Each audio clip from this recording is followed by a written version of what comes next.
السلام علیکم ورحمۃ اللہ وبرکاتہ۔ الحمد لله الذي هدانا لهذا وما كنا لنهتدي لولا أن هدانا الله اللهم صل على محمد وبارك وسلم أما بعد۔ حضرات محترم، جنازے کے احکام و مسائل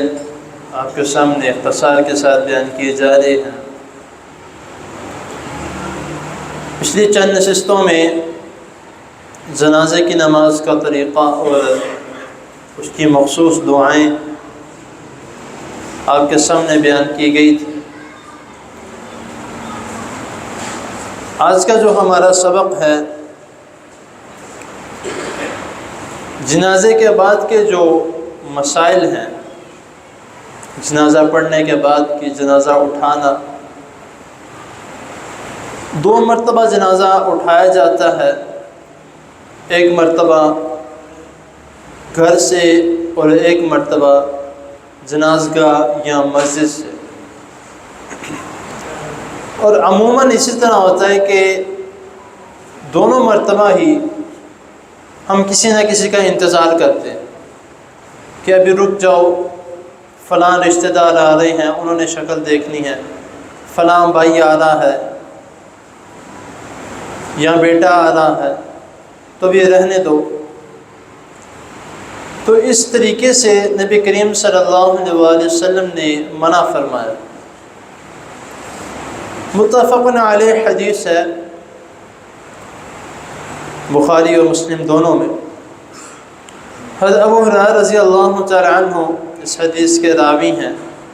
وہ بیان کرتے ہیں کہ نبی کریم صلی اللہ علیہ وسلم نے ہمیں حکم دیا کہ جب کوئی شخص فوت ہو جائے تو اگر وہ نیک ہے تو اس کا جنازہ لے جانے میں جلدی کرو، کیونکہ جو تم اپنے اوپر اٹھا کے لے کے جا رہے ہو، تم اس کو ایک بہت ہی بہترین جگہ پر اور اس کے خیر و بھلائی کی طرف اس کو لے کے جا رہے ہو، اگر وہ نیک ہے۔ اور اگر وہ گنہگار ہے، نیک نہیں ہے،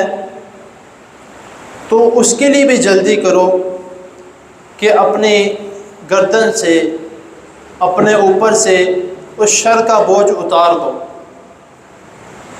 اب اکثر یہ ہوتا ہے کہ رسول اللہ صلی اللہ علیہ وسلم کی کئی احادیث جس میں آتا ہے کہ نبی کریم صلی اللہ علیہ وسلم نے کسی کے بارے میں یہ کہا کہ یہ جنتی ہے، کسی کے بارے میں کہا کہ یہ جہنمی ہے، تو لیکن ہم میں سے کسی کو بھی یہ حق نہیں ہے کہ ہم کسی کا فیصلہ کریں کہ فلاں شخص جو ہے اس نے بہت ہی گناہ کیے ہیں، وہ ساری زندگی لوگوں کا مال ہی کھاتا رہا ہے، تو یہ جہنمی ہے۔ ہو سکتا ہے اس نے اپنے آخری عمل میں جو اس نے دنیا سے جانے سے پہلے عمل کیا ہو، اس نے توبہ استغفار کر لی ہو، ہمیں نہیں پتہ۔ یا کوئی شخص ایسا ہے جس کو ہم نے ساری زندگی نماز پڑھتے دیکھا ہے، ہم اس کے بارے میں بھی یقینی نہیں کہہ سکتے کہ وہ بہت ہی نیک تھا، یہ تو جنتی ہے۔ ہو سکتا ہے، اللہ نہ کرے، اللہ نہ کرے، اللہ تعالیٰ سب کو اپنی حفاظت میں رکھے اور سب کا خاتمہ بالایمان کرے۔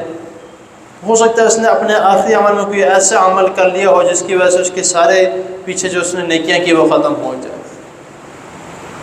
اسی لیے ہمیشہ جو ہے گھر سے اٹھانا ہے